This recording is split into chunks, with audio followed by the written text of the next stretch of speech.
जय हिंद। आप लोग स्वागत हमारे एक नए वीडियो में। तो आज की इस वीडियो में हम लोग क्लास 8 का सोशल साइंस ज्योग्राफी का chapter number 3 mineral and power resource पढ़ेंगे।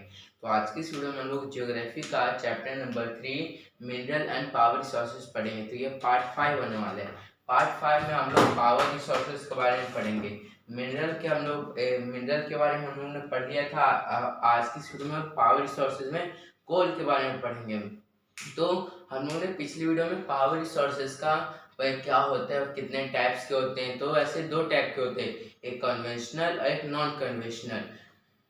तो हम लोग सबसे पहले कन्वेंशनल पढ़ रहे थे। तो कन्वेंशनल में फायर मतलब कि फायरवुड्स और फॉसिल फ्यूल्स आता है। तो उसमें हम लोग फायरवुड्स में हम लोग देखेंगे कि क्या होता है। लेकिन गांव के अधिकतर मोर देन 50% लोग क्या करते हैं कि लकड़ी से खाना बनाते हैं। तो भी एक तरह से फायरवुड्स हुआ। मतलब कि फायरवुड्स मतलब कि जो भी हम लोग यूज लकड़ी के हेल्प से करते हैं उसे हम लोग फायरवुड्स बोलते हैं। तो आज की वीडियो में हम लोग आगे देखेंगे। तो चलो शुरू करते हैं।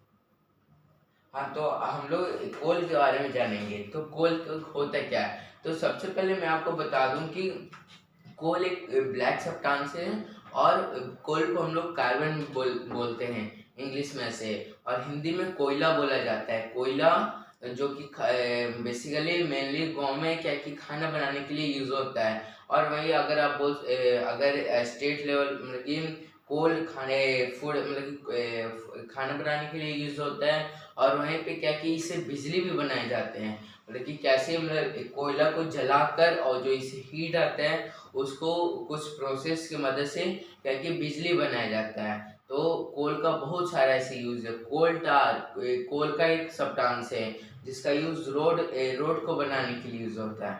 तो अब चलो शुरू करते हैं, हमारे टॉपिक आते हैं मेन। तो सबसे पहले कोल। तो this is the most abundantly found fossil fuels. It is used as a domestic fuels in industries such as iron and steel. मतलब कि ये क्या कि मोस्ट एबुडेंटली मतलब कि ज़्यादा खर्च होने वाला फॉसिल फ्यूल्स है। और इसका यूज़ डोमेस्टिक में क्या है, डोमेस्टिक फ्यूल्स के लिए यूज़ होता है। डोमेस्टिक फ्यूल्स मतलब जो कि खाना बनाने के लिए, वही। उसके बाद फिर और ये इंडस्ट्रीज में भी यूज़ होते हैं। आयरन और स्टील ये सब। और स्टीम इंजन में भी यूज़ होता है। जैसे कि जो पहले के ट्रेन कोयला की मदद से चलता था, तो इसलिए यहाँ पे स्टीम इंजन लिखा है। एंड टू जनरल इलेक्ट्रिसिटी, और इलेक्ट्रिसिटी को जनरेट करने के लिए electricity from coal is called thermal power. और वहीं अगर जो इलेक्ट्रिसिटी कोल की मदद से प्रोड्यूस हो रहा है उसे हम लोग क्या बोलते हैं, थर्मल पावर बोलते हैं। The coal which are using today was formed millions of years ago when giant farms and swaps got buried under the layer of earth. Coal is therefore referred to as a burning sunshine. मतलब कि कोल होता है कि एक fossil fuel है, इसको बनने के लिए मिलियंस ऑफ ईयर टाइम लगता है। मतलब कि 10 साल नहीं, 10 लाख साल, 10 lakhs year, 1 millions of years लगता है टाइम। तो और एक एक की मिलियंस ऑफ ईयर इसलिए लगता है क्योंकि जमीन के अंदर से बनता है। जो कि डेड प्लांट्स हैं और जो डेड प्लांट्स हैं और एनिमल्स हैं, वो अर्थ के सरफेस के ऊपर जब अगर वो डेथ होते हैं, उसको उनका डेथ होता है तो क्या कि मिट्टी के अंदर चले जाते हैं। उनके ऊपर लेयर आते आते तो क्या होता है कि हाई प्रेशर और हीट की वजह से वो कोल के अंदर कन्वर्ट हो जाते हैं। तो वही बताएगी कि कोल कैसे बनता है। The leading coal producers of the world are China, USA, Germany, Russia और साउथ अफ्रीका एंड फ्रांस।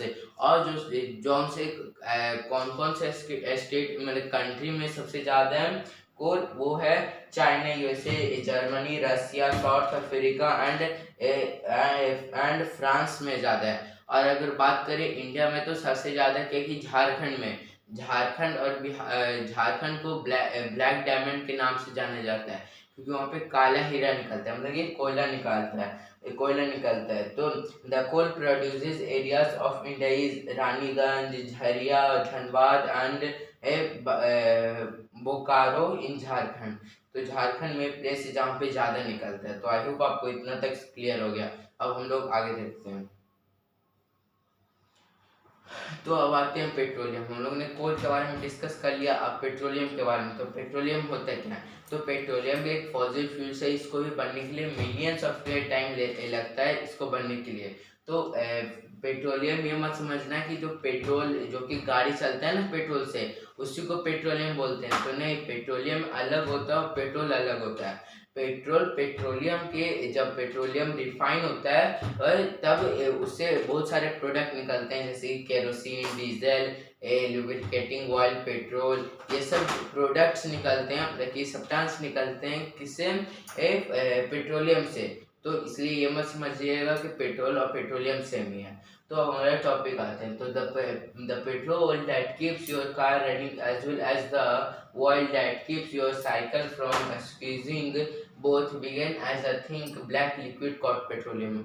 और जो ऐसा जो मतलब जिसके हेल्प से जो मतलब कि जिसके हेल्प से गाड़ी सब चलती है उसको हम लोग क्या बोलते हैं? पेट्रोल बोलते हैं। और जो जैसे अगर साइकिल में क्या कि जंग लग जाते हैं ना, वो चल नहीं पाते हैं, तो जो ऑयल डालते हैं तो उसको भी क्या बोलते हैं? पेट्रोलियम।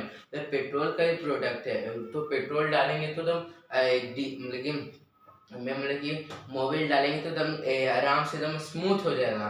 तो भी किसका पार्ट है? पेट्रोलियम के पार्ट है called petroleum. It is found between the layer of rocks is drilled from oil fields located in offshore and coastal areas। और ये कि धरती के अंदर से निकाला जाता है ड्रिल करके, और ये कहाँ लोकेटेड? ऑफशोर्स में, कोस्टल एरियाज में।